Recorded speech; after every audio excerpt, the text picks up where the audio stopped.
Great first bounce. You've got to watch that if you're out there practicing. First bounce is massive. 8.4, so covered it a little bit on the launch. 2600. Pretty happy with that though. Look, it's a tough one. Where do you go when you've got, I'll be honest, I haven't really even tested the Stealth. I've straight got the Stealth Plus. I've moved my movable weight slightly towards the toe.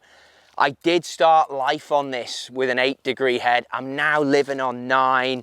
And I like it. Yeah, that launched a little bit low for any purists out there, but it's a good dig, and I've taken it from here to the golf course. You have to do that. And then on the golf course, that's where I made my choice that I was coming off the 8 and going on to the 9. But where do you then, what's this for? Well, if that's the Stealth Plus and that's you done, where would you put in the Stealth? Well, you need to go through a fitting process. That's first and foremost. There's a link in the description that's going to send you to the fitting pages at TaylorMade. But there's also another thing that we've got at TaylorMade, MyTaylorMade Plus. Try before you buy, okay? You subscribe to MyTaylorMade Plus. Then you can try any combination of carbonwood that you want.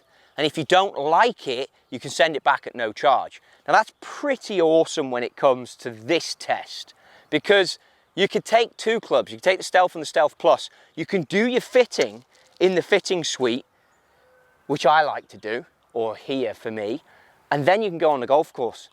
I've made a change to my driver this season already. I've added loft versus where I started, but if I had tried before you buy, I could do that no problem.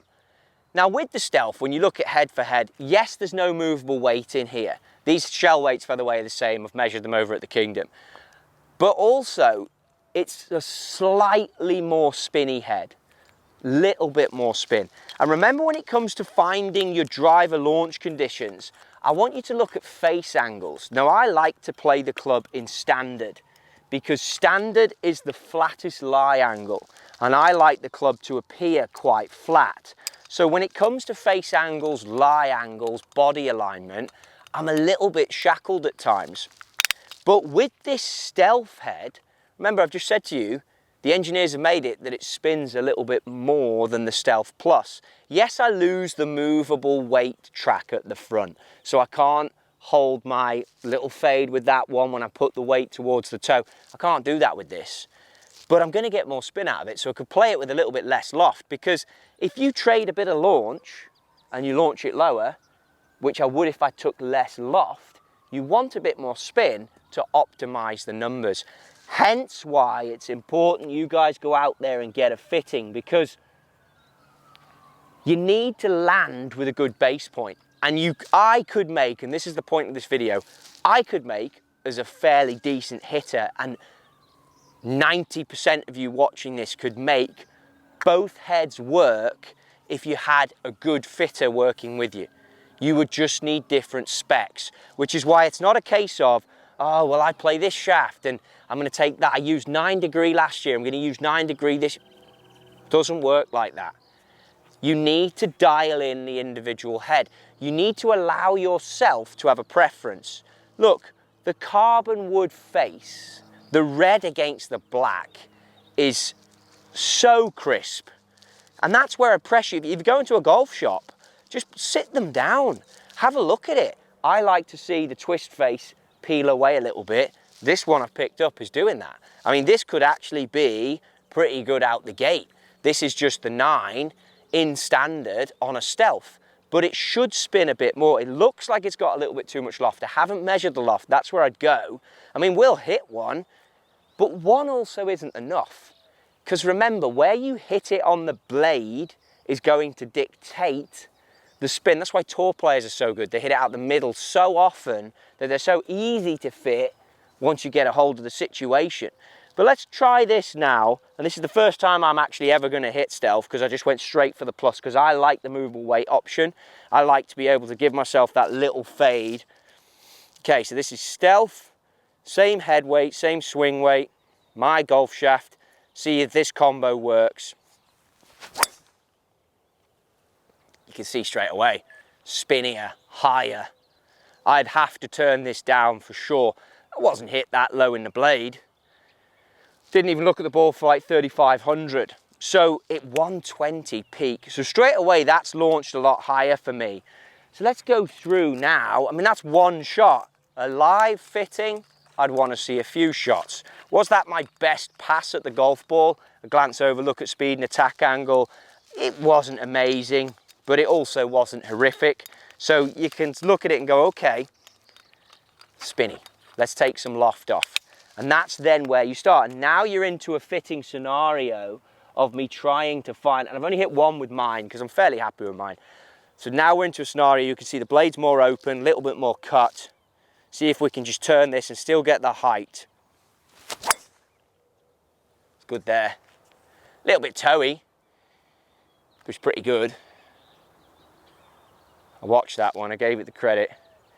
113, 94, 24, 10.6, back to 300 yards. One tweak, little bit toey, and it stayed at 2400 spin. When you toe it, you spin it a little less. If I'd have gone Stealth Plus, that might have been 2000 spin. But 2 shots, 1 adjustment, I could keep going. I think that's not bad off 2 shots. Would I play it? Personally, I like to have the movable weight. I think that you guys are sort of getting that vibe from me. That's a big one for me. I like the movable weight.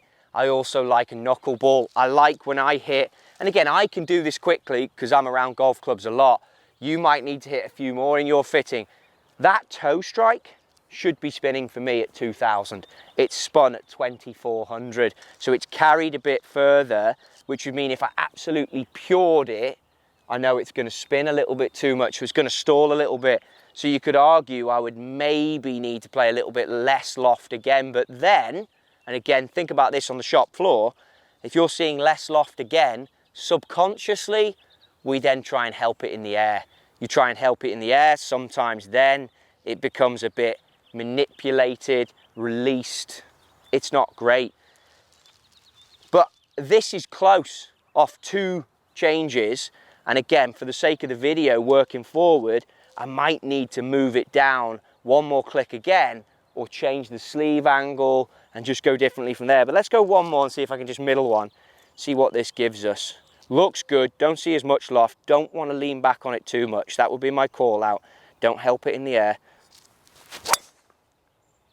It's just stally again, little bit heely.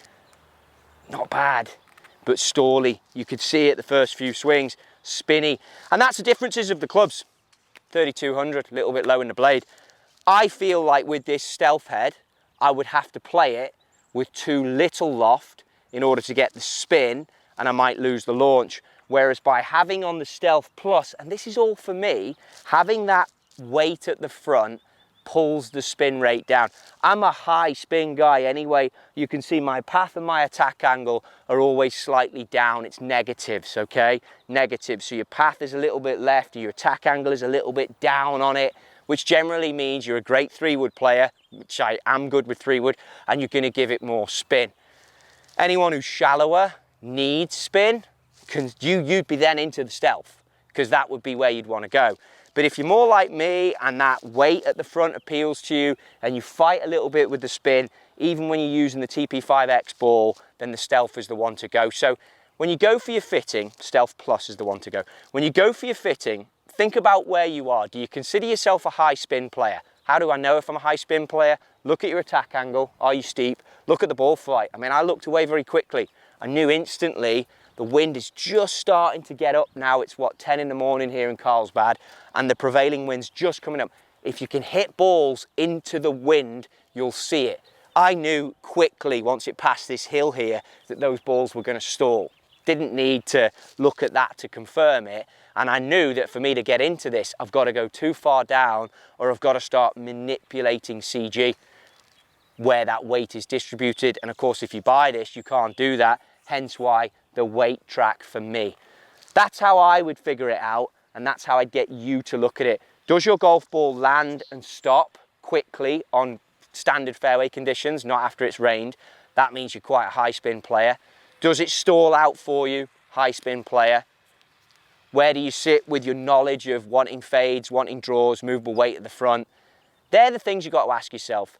If you can get on the try before you buy, or try and buy it through the MyTaylorMade Plus. I think it's amazing. If you can get on that, that's another awesome area to look at. And don't overlook the golf ball.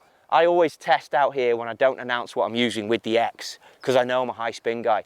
But that is where you need to understand, what are you? If you spin it too much or high, it's not a bad thing, it's just your characteristic, like your fingerprint. Get into the X. If you can handle the slightly firmer feel around the greens, which I like, and if you need spin, get into the standard TP5 and then get into maybe considering the stealth driver that will give you that bit of spin and help keep that ball in the air for you. A lot of information in there. Take it in. I only hit a few shots.